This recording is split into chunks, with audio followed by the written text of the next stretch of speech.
ओम नमो भगवते वासुदेवाय. तर आपण श्रीमद भागवत महापुराण पाहत आहोत आणि त्यातील आपला 11वा स्कंद. 11व्या स्कंदातील अध्याय 25व्या अध्यायामध्ये आपण तिन्ही गुणांच्या वृत्तींचे निरूपण पाहणार आहोत.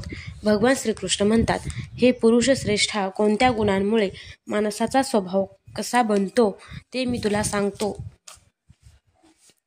लक्ष देऊन ऐक.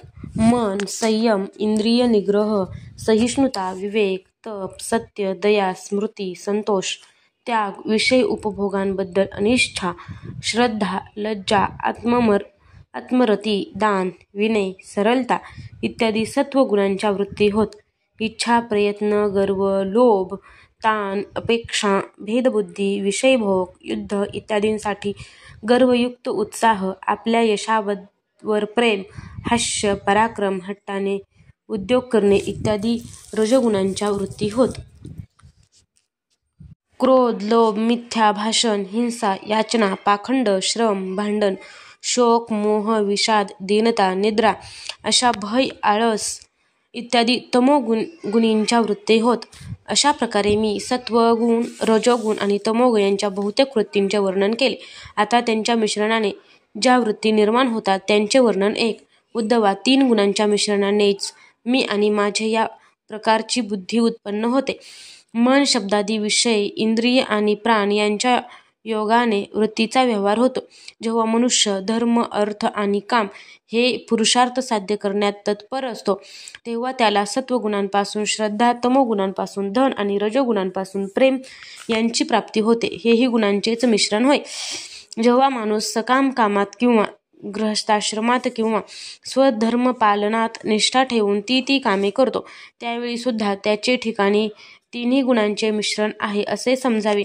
माणसाच्या ठिकाणी शमदमादी गुणांवरून, सत्वगुण कामादी प्रवृत्तीवरून, रजोगुण आणि काम, क्रोध इत्यादींवरून तमोगुण प्रबल आहे असे समजावे. पुरुष असे असो की स्त्री जेव्हा निष्काम भावनेने आपल्या नित्यनैमित्तिक कर्मांनी माझी आराधना करते तेव्हा ती व्यक्ती सत्वगुणी समजावी. सकाम भावनेने आपल्या कर्मांनी माझे भजन पूजन करणारा रजोगुणी होय आणि जो शत्रुनाश इत्यादींसाठी माझे पूजन करतो तो तमोगुणी समजावा. सत्व, रज, तम हे 3 गुण जीवांचे आहेत, माझे परमात्म्याचे नव्हेत. हे प्राण्यांच्या चित्तामध्ये उत्पन्न होतात. त्यामध्ये आसक्त झाल्याने जीव संसार बंधनात बांधला जातो. सत्वगुण हा प्रकाशदायी, निर्मळ आणि शांत आहे. तो जेव्हा रजोगुण आणि तमोगुण यांचा पराभव करून वाढतो तेव्हा पुरुष सुख, धर्म, ज्ञान इत्यादींनी युक्त होतो. रजोगुण भेदबुद्धीला कारण आहे.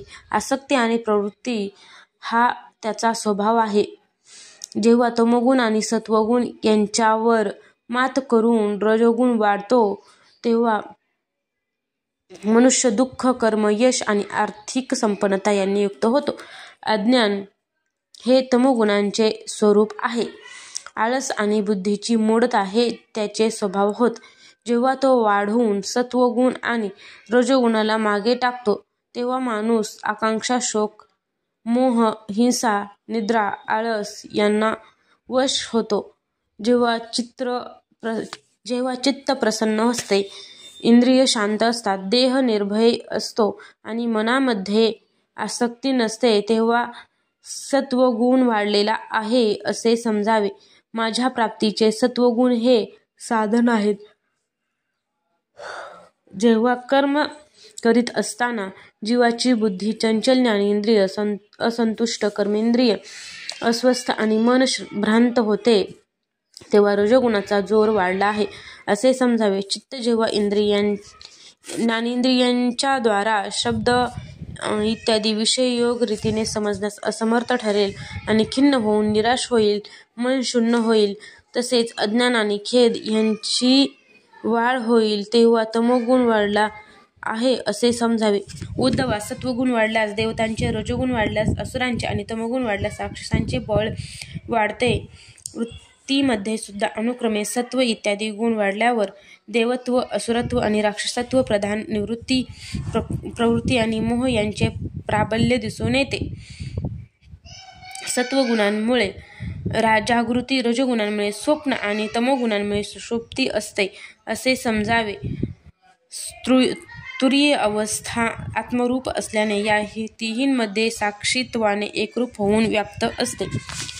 भेदाभ्यासामध्ये तत्पर असणारे ब्राह्मण सत्वगुणांच्या द्वारे उत्तरोत्तर वरच्या लोकांमध्ये जातात. तमोगुणांमुळे जीवांना वृक्ष इत्यादींपर्यंतची अधोगती प्राप्त होते आणि रजोगुणांमुळे मनुष्य शरीर प्राप्त होते. सत्वगुणांच्या बुद्धीत मृत्यू आला असता स्वर्गाची प्राप्ती होते.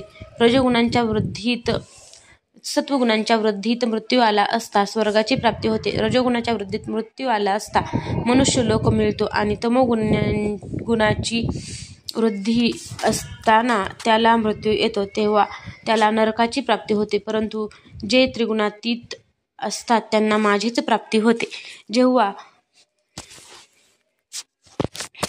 जेव्हा आपल्या धर्मानुसार केलेले कर्म निष्काम किंवा मला समर्पित केले जाते तेव्हा ते सात्विक होते. ज्या कर्मांच्या अनुष्ठानामध्ये एखाद्या फळाची अपेक्षा असते तेव्हा ते राजस होते आणि कर्म करण्यास एखाद्याला त्रास देणे इत्यादी भाव असतो तेव्हा ते तामसिक होते. एकमेवाद्वितीय आत्म्याचे ज्ञान हे सात्विक ज्ञान होय. देहयुक्त आत्मा करता भोगता आहे असे समजणे हे राजस ज्ञान आहे आणि केवळ शरीरालाच आत्मा मानणे हे तामस ज्ञान आहे आणि गुणातीत ज्ञान हे माझ्या स्वरूपाचे खरे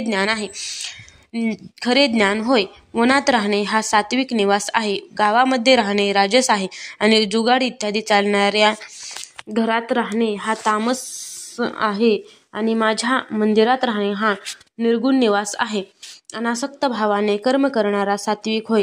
अत्यंत आसक्त होऊन कर्म करणारा राजस होय. कोणत्याही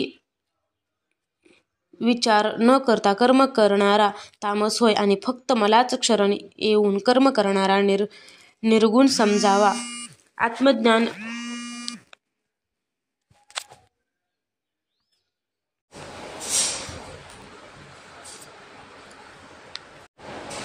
आत्मज्ञानाविषयक श्रद्धा सात्विक, कर्मविषयक श्रद्धा राजस आणि अधर्माच्या ठिकाणी श्रद्धा तामस आणि माझी सेवा करण्यामध्ये श्रद्धाहीन निर्गुण होय. आरोग्यदायी, पवित्र आणि अनायासे मिळालेले भोजन सात्विक होय. जिभेला रुचकर वाटणारे अन्न राजस होय आणि दुःखदायी व अपवित्र आहार तामस जाणावा. आत्मचिंतनाने प्राप्त होणारे सुख सात्विक, विषयांपासून प्राप्त होणारे राजस, मोह आणि दीनतेने प्राप्त होणारे सुख तामस आणि जे सुख माझ्या आश्रयाने मिळणारे ते गुणातीत समजावे. वस्तू, स्थान, फल, काल, ज्ञान, कर्म, कर्ता, श्रद्धा, अवस्था, निरनिराळी शरीरे आणि निष्ठा हे सर्व त्रिगुणात्मकच आहे. हे पुरुषश्रेष्ठा, पुरुष आणि प्रकृती यांच्या आश्रयाने असणारे सर्व पदार्थ गुणमय आहेत. मग ते इंद्रियाच्या अनुभवाचे असोत, शास्त्रांनी सांगितलेले असोत अथवा बुद्धीने विचार केलेले असोत. जीवाला योनी किंवा गती त्या त्या गुणधर्मानुसार मिळतात. हे सौम्य, जो जीव चित्तात उत्पन्न होणाऱ्या विकारावर विजय मिळवितो तो भक्तियोगाने माझ्यामध्ये निष्ठा ठेवतो आणि त्यामुळे माझे स्वरूप प्राप्त करून घेतो. म्हणून शहाण्या माणसांनी तत्वज्ञान आणि साक्षात्कार यांची प्राप्ती करून देणारे हे मनुष्य शरीर मिळाल्यावर गुणांची आसक्ती दूर करून माझेच भजन करावे. विचारवंतांनी सावध राहून सत्वगुण अंगीकारून रजोगुण आणि तमोगुण यावर विजय मिळवावा, विजयांवर ताबा मिळवावा आणि आसक्ती सोडून माझ्या भजनी लागावे. चित्तवृत्ती शांत करून कोणतीही अपेक्षा न ठेवता सत्वगुणावर सुद्धा विजय मिळवावा. अशा प्रकारे गुणांपासून युक्त होऊन जीव आपला जीवभाव सोडतो आणि माझ्याशी एकरूप होतो. जीवभावातून मुक्त झालेला जीव अंतःकरणात उत्पन्न होणाऱ्या विकारांपासूनही मुक्त होतो आणि ब्रह्मस्वरूप माझ्याशी एकरूप होऊन पूर्ण होतो. मग त्याचे कोठेही येणे जाणे होत नाही. अध्याय 25 समाप्त.